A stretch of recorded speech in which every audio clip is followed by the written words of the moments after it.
Halo, assalamualaikum warahmatullahi wabarakatuh. Bagi kalian yang pengen PC pakai prosesor kencang tapi nggak mau boros sedotan listrik, nah rakitan PC kali ini bisa jadi pilihan. Ya, PC yang bakal kita rakit ini pakai AMD Ryzen 7 16 core 8 thread. Maaf, kebalik, maksudnya 8 core 16 thread. Widih, kenceng nggak tuh? Pengen tahu performa gamingnya? Tonton aja videonya. Jangan lupa support terus channel ini ya, agar selalu bersemangat membuat konten seputar teknologi. Cukup tekan tombol subscribe, lonceng, dan juga tombol thanks. Isi seikhlasnya.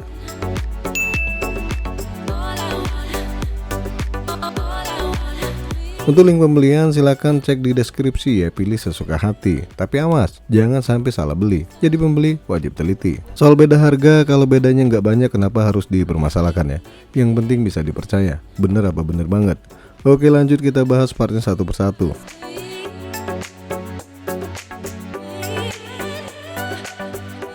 AMD Ryzen 7 5700G 3,8 GHz up to 4,6 GHz 8 core 16 thread. Harga 2,8 juta 50.000 rupiah. Ini versi box. Kalau versi tray lebih murah lagi.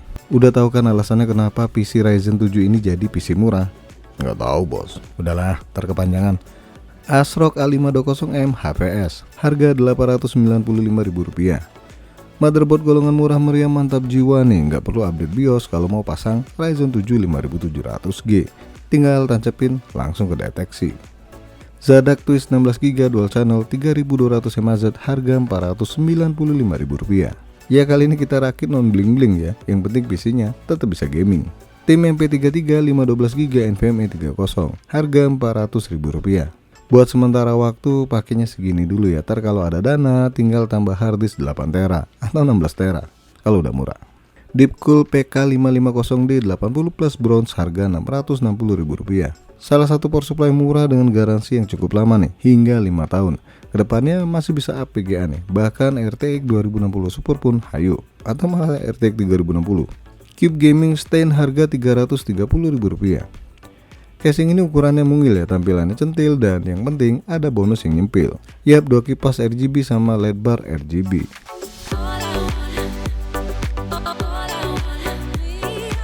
Total PC rakitan kali ini adalah Rp5,6.030.000.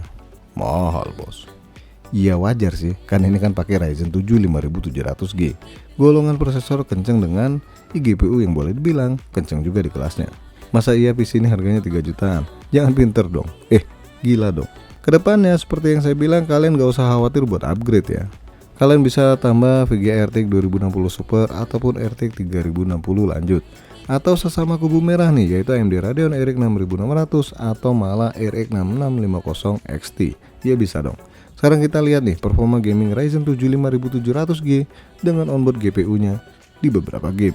Dan untuk kali ini saya nggak pakai perekam layar ya, kasihan onboardnya, dipaksa gaming sambil record, ntar malah lemot, kan malah apa ya yang cocok kata-katanya. Sudahlah, lagi males mikir.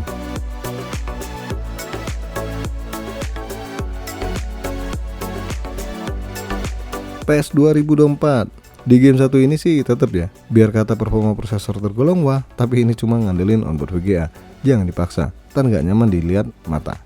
Main di resolusi 1080p settingan low gua N, ternyata mantap jiwa. Game berjalan mulus nih, frame rate-nya juga cukup stabil di angka 60 fps. Cakep. Dota 2, game yang tergolong tua ini tetap jadi favorit sebagian gamer terkini, kecuali saya yang memang kurang ngerti main game model beginian. Bisanya game apa bos? Ya macam game Zuma, Solitaire, sudah. Sampai mana tadi? Oh ya, di settingan high ternyata frame rate-nya cukup baik ya, di angka 50 hingga 70 fps. Keren.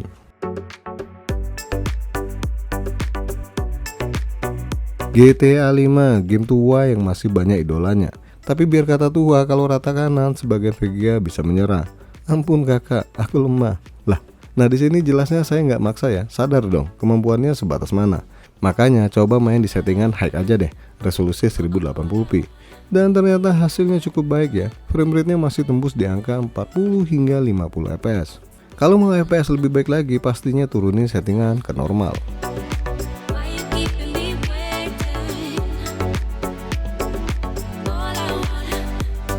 Need for Speed Heat. Game 2019 ini tetap berasa berat untuk sekelas onboard GPU Ryzen ya. makanya main settingan kiri nih.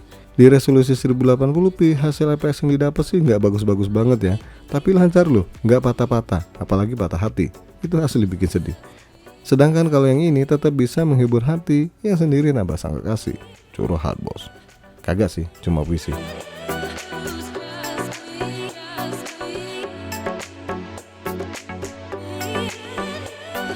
God of War, karena nyadar bukan game enteng, makanya FSR-nya saya on-kan. Pilihannya performa, dan hasilnya nggak bikin kecewa. Asli loh, frame rate yang dihasilkan masih dibilang istimewa. Tembus di angka 40 fps lebih, cakep.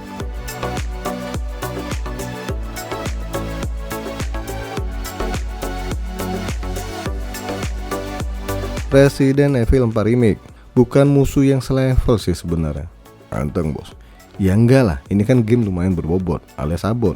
Makanya saya nggak mau maksa settingan di game ini. Bahkan buat game satu ini resolusi pun terpaksa diturunkan ke yang paling rendah, yaitu 720p. FSR Ultra Performance, dan hasilnya wow, keren banget. Gambarnya itu loh, hancur, tapi yang penting jalannya mulus ya.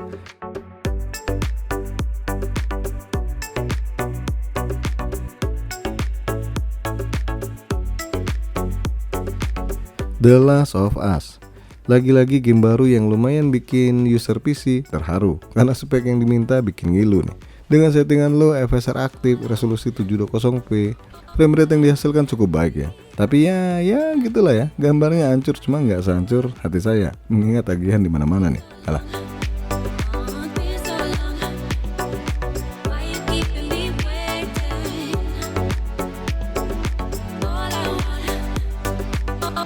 Apex Legend, lanjut ke game online. Game yang apek ini, Apex maksudnya, harusnya sih bakal lancar pakai banget di resolusi 1080p, settingan rata kiri. Dan ternyata frame rate yang dihasilkan cukup baik ya, di angka 40 hingga 60 fps. Mantap.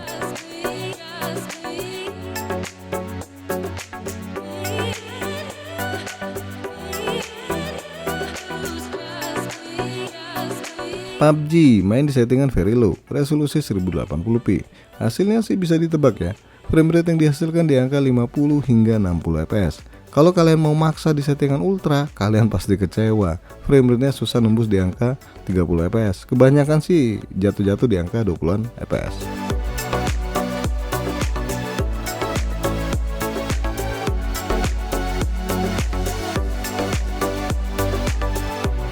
Genshin Impact lagi dan lagi, mainnya di low aja. Ya karena memang ini kelas VGA gembrot, maaf onboard. Jadi jangan maksa ya, biar kata ini game bukan kelas WA, tetap aja kalian harus mengalah di settingan low. Dan ternyata di settingan ini cukup baik untuk memainkan Genshin. Ya walaupun kadang suka turun FPS-nya dari 60 fps ke 50 fps. Tapi nggak terlalu berasa banget ya. Ya kalau mau lebih mantap lagi, turunin settingan ke lemes alias lowest.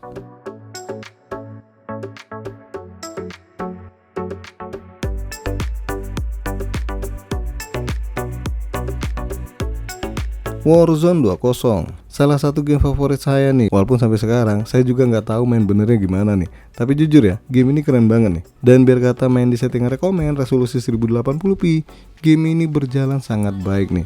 Bener, lancar jaya pokoknya.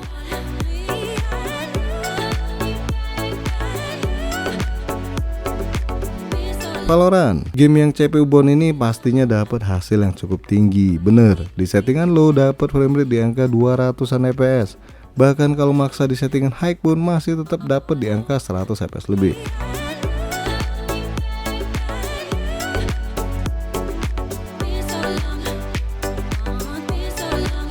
Selain game-game yang saya sebutin tadi, ada juga game yang dapat frame rate yang bisa dibilang cukup memadai.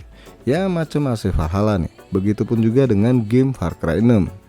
Dari sini kita bisa lihat bahwa kemampuan onboard GPU dari AMD ini memang oke punya. Ya semoga kedepannya AMD bisa bikin onboard GPU yang lebih kenceng lagi nih. Mengingat cukup banyak orang yang pengen PC irit daya tapi performa mantap jiwa. Untuk pengetesan yang lain, Cinebench, Blender, 3D Max, ataupun ngerender video, dan juga sedotan daya listrik di PC ini, mohon maaf banget nih, saya nggak sempet ya, nggak keburu. Tapi ya minimal kalian tahu gambaran kemampuan gamingnya.